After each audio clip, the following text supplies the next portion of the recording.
Hey guys, Chris from Tuition here, and in this video I'm going to show you the solution for question 3 from the Jan 2021 POA paper 2. If you want to see the other videos in this series, I'm going to put a card up there and a link in the description below. So be sure to check those videos out. Okay, so let's take a look at the question. So of course the first thing we need to do is read. So let me maximize this so we can see this a little better. So it says, match the statements below with the correct terms by entering the appropriate letter code in the spaces provided. So the terms are letter coded as follows. So we have these letter codes for these terms. So each of these looks like a particular accounting concept.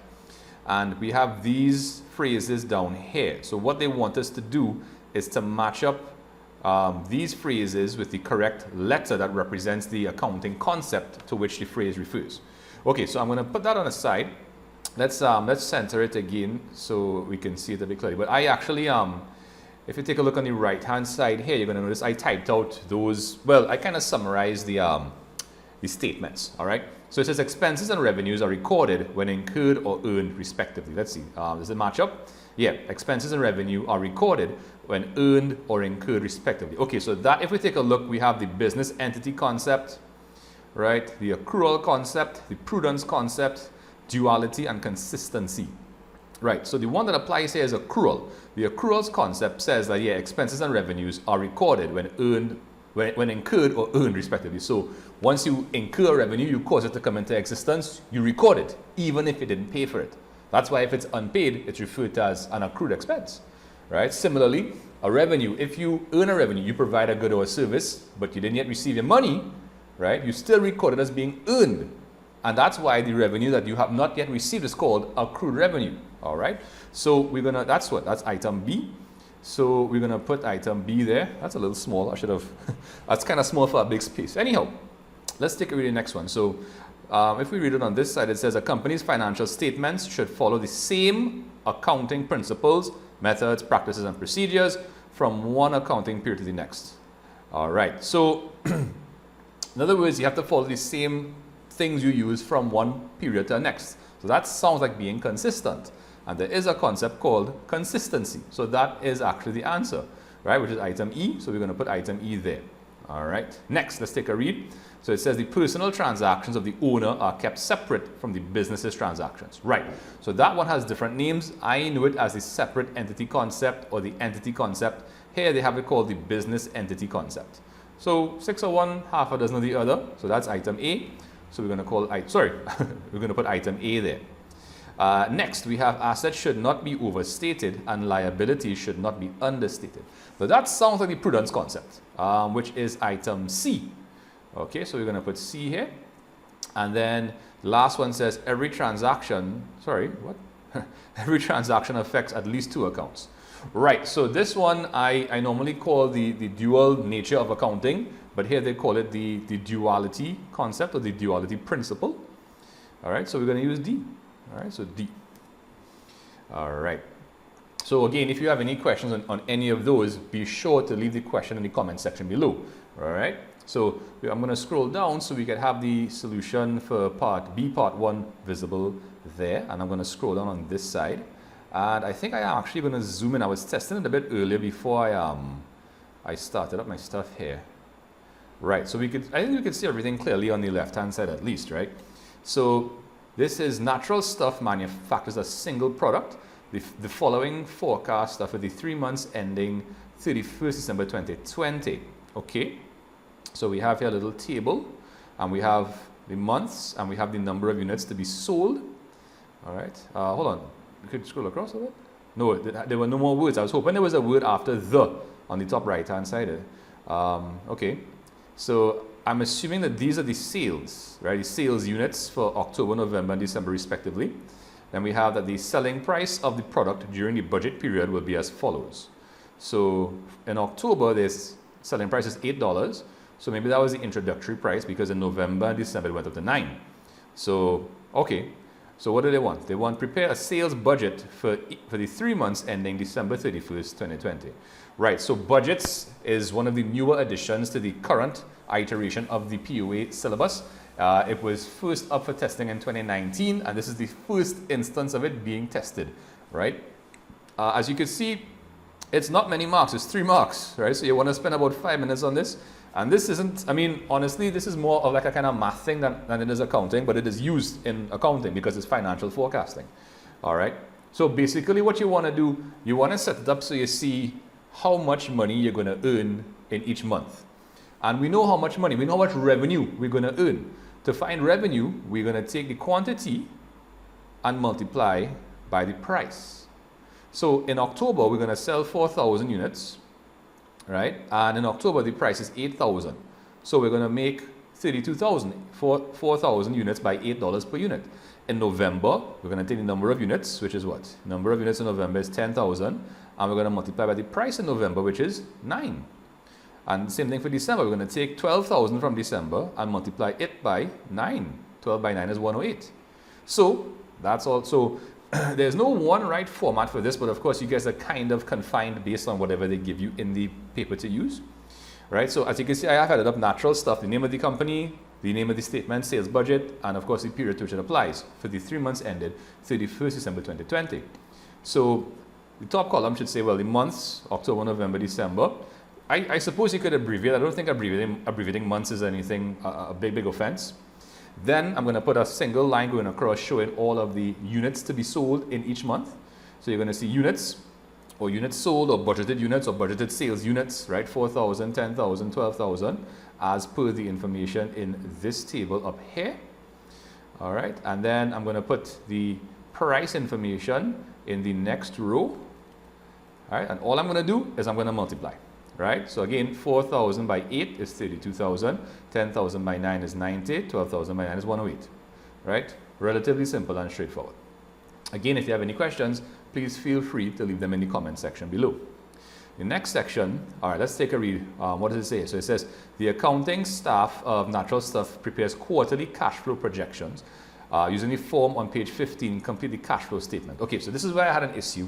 And I don't know if it's just me nitpicking or being a bit, what's the word? A bit overly, thinking too much, right? So a cash flow statement is a financial statement prepared for publication or for distribution, right? And it follows a particular format and is governed by international accounting standards. What they want here is a cash projection or like a cash budget. In my opinion, they should not have used the phrase cash flow statement. A cash flow statement is something specific, and what they are asking you to prepare is not a cash flow statement. However, I suppose if you're just using the word kind of loosely, yeah, okay, you could call it a cash flow statement. But again, I don't agree with that. Anyhow, Natural Stuff cash flow statement for the 3 months ending 31st December 2020. So if you take a look, we have inflows, cash sales and receipts from credit customers, receipts from debtors. So that's cash coming in. And then everything else here, oops, those items are all, okay, well, of course, with the obvious exception of, let's try that again. Right, so those items there, purchase of non-current assets, payments for credit purchases, utilities, that's like your light bill, your water bill, internet, salary expense, advertising expense, right? All those things are outflows. And it says the company forecasts a bank balance of 10,000 on 1st October 2020. Okay, so in other words, you do have an opening balance for your cash. Now, it said a cash flow statement. Bank is considered part of cash and something called cash equivalents, things that are basically equivalent to cash. Again, we're not really preparing a cash flow statement, it's cash projections, and they will include bank as a form of cash. Okay? Now, there is no one right format for a cash projections because it is not a financial statement. It is for internal use. It's part of something called cost and managerial accounting, which if you go up to Form 6 and do CAPE there, you'll meet it in Unit 2. So there are different formats that can be used, and I'm going to show you the one that I used in this instance. And the funny part is I'm actually doing this with my class right now, which is March 2021, and I'm using a slightly different format. But again, it doesn't matter which format you use once you are logical about what you are doing and you put the correct things in the correct place. Okay, so let me just show you the format they gave you. So this is what it looks like here. You have room at the top for your heading. Please remember to put your headings. They get marks. You have this cash project. You have this set of lines here. So of course you have to make sure everything fits, right? And it's 8 marks. So you want to spend about 12 minutes on this particular part of the question. right? Remember I've been saying that. You want to multiply the number of marks by 1.5 to tell you how long to spend on that particular question. Okay, so I like to do my inflows first. So these two items I'm going to put as inflows at the top here. So I have receipts, or you could call it inflows. Cash sales, so I'm just pulling 32, 90, 108 and putting them there. The next line, you're going to see the same exact 12, 15, 6 and 20 put there. And then I'm going to have a subtotal. So you could put total cash received or total cash inflows, or there's total inflows, or you don't even have to label it as far as I'm concerned. Okay, next we're going to have the outflows or the payments. So then that will be everything else, these items here. So we're going to see the purchase of non-current assets is only in October and November. If there's no inflow for that item, you can put 0 or you can leave it blank. My preference is to put 0, maybe even in the middle of the column, so that way nobody can kind of fill it in, right, with another figure that's not supposed to be there. Payments for credit purchases, 3,510. Utilities, 3,006, 4 and 4. Salary, 25, 25, 30. Advertising, 1,000 each month. And you have your subtotal. So total cash paid, total payments, total cash outflow, whatever you call it. Right, next you're going to take the cash received, this line up here, and you're going to subtract the total cash paid. That's going to give you the net increase or decrease in cash. So I have my decrease in brackets to show that it is a negative item. And this is where I will now use my, I will now use my opening bank balance of 10,000. Right, so that's going to come here. I'm going to put balance at start 10,000. Now let me explain. So the figures are going to pop up all at the same time. So let me explain, right? So the net increase. So let's say you had 10,000 in your wallet, right? And money came in, 44,000 came in, and out of that 44 you spent 39,006. It means you have 4,400 left. So in addition to the 10,000 you had at start, you now have 4,400 extra. So that 4,400 extra is going to be added to the 10,000, and you're going to have 14,004 at end. And the balance at the end of October becomes the balance at the start of November. So you're going to see, I'm going to put a line here. It's going to say balance at start. So you're going to see 10,000 here, which came from this 10,000. Then you're going to see 4,400 down here, and that 14,400 down here, and that's going to come up here as well. And let me put it so you can see what I'm talking about, right? Whoa, what happened there? All right, give me a sec. Let me get back to my information. Okay, right. So there we go. Okay, right. So like I was saying, you have your 14,004. So this 4,400, which was the net increase in cash for October, total cash received minus total cash paid, plus the 44. Right. So it gave us 4,400. You add the 10,000, your balance at start. So now you have balance at end, and the balance at the end of one month becomes the balance at the start of the next month. Now in November, you had a net cash decrease or net cash outflow of 15,004. Which is actually bigger than the amount of cash you had available in the first place. Well, the balance at start, I should say. So now you're going to have a net negative cash figure, right? Maybe a bank overdraft rather.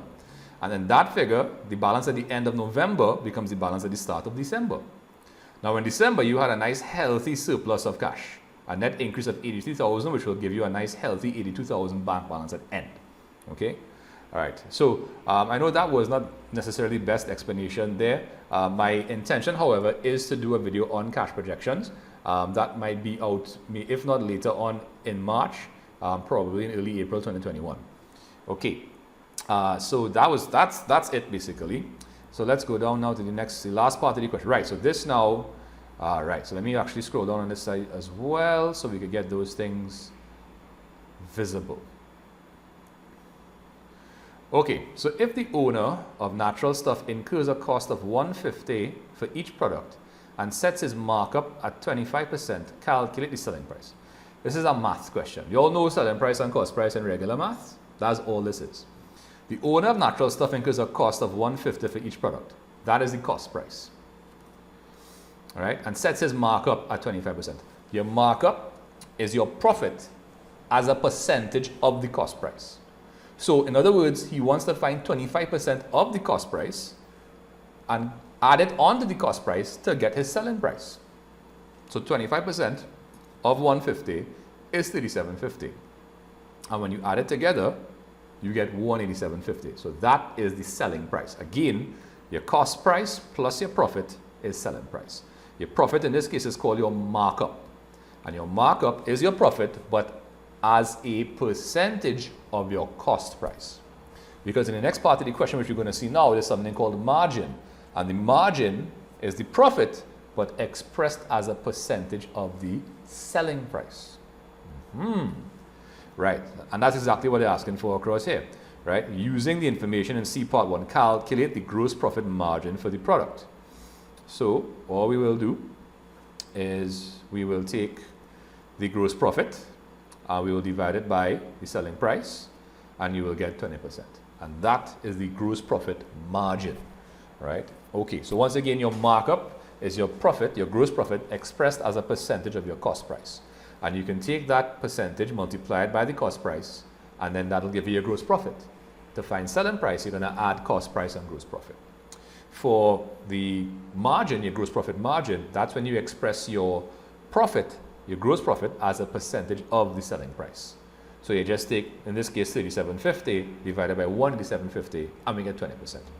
Right? There are some more nice connections between those two things, markup and margin, just a pure mathematical thing, which I will get into when I do a video on those, probably nearer to me. Okay.